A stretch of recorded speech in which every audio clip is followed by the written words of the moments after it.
Groupe numéro 2, la planification. La planification, je vous l'ai dit, c'est la préparation. Et le menu est copieux. Nous allons avoir les 3 prochaines slides qui montrent tous les processus qui rentrent dans la catégorie planification. Si vous regardez le nom de ces processus, vous voyez que certains s'appellent planifier, donc c'est plutôt assez clair, mais d'autres ne s'appellent pas planifier. Ça veut dire qu'on les intègre dans la préparation. Et c'est là qu'on voit que le mot planifier est beaucoup plus large que le sens qu'on veut bien lui donner, notamment en français. Alors, le processus central, ça va être d'élaborer le PMP. Alors, PMP, on pourrait se dire, mais quel rapport avec la certification ici?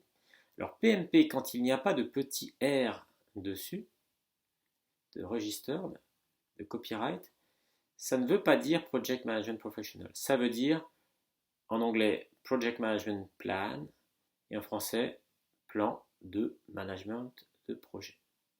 Donc c'est un mot qui veut dire beaucoup de choses en fait. Mais tout a un point commun forcément. Déjà, PM, Project Management. Alors, faisons un petit tour de cette première page de processus. Planifier le management du contenu. Alors le contenu, ça va être les exigences, les besoins, mais aussi le résultat. Donc le contenu, ça va être les caractéristiques, ça va être les spécifications, mais aussi le produit. C'est ce que vous allez restituer. Recueillir les exigences. Vous voyez, ça ne porte pas le mot planifier. Pour le PMBOK, pour pouvoir faire un bon plan de management de projet, il faut comprendre les exigences, ce qui paraît logique. Puis définir le contenu, on pourrait dire définir la solution, créer une structure de découpage du projet, planifier le management de l'échéancier. Alors ce qu'on appelle l'échéancier dans le PMBOK, c'est en fait le planning. Donc notez-le parce que c'est quand même un mot qu'on n'utilise pas au quotidien en franglais, je dirais. Un échéancier, on pense souvent à un échéancier de paiement. Ici, il ne s'agit pas de paiement, mais de date, tout simplement.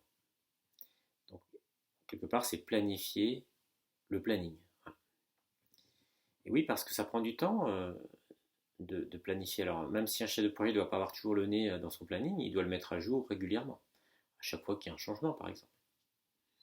Définir les activités, organiser les activités en séquence, organiser les ressources nécessaires aux activités, estimer la durée des activités, élaborer l'échéancier.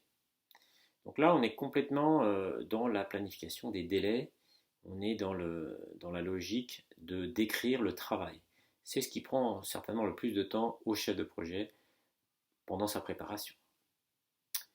Mais ne quittez pas parce qu'on va aller sur une autre page où on va avoir d'autres processus de planification.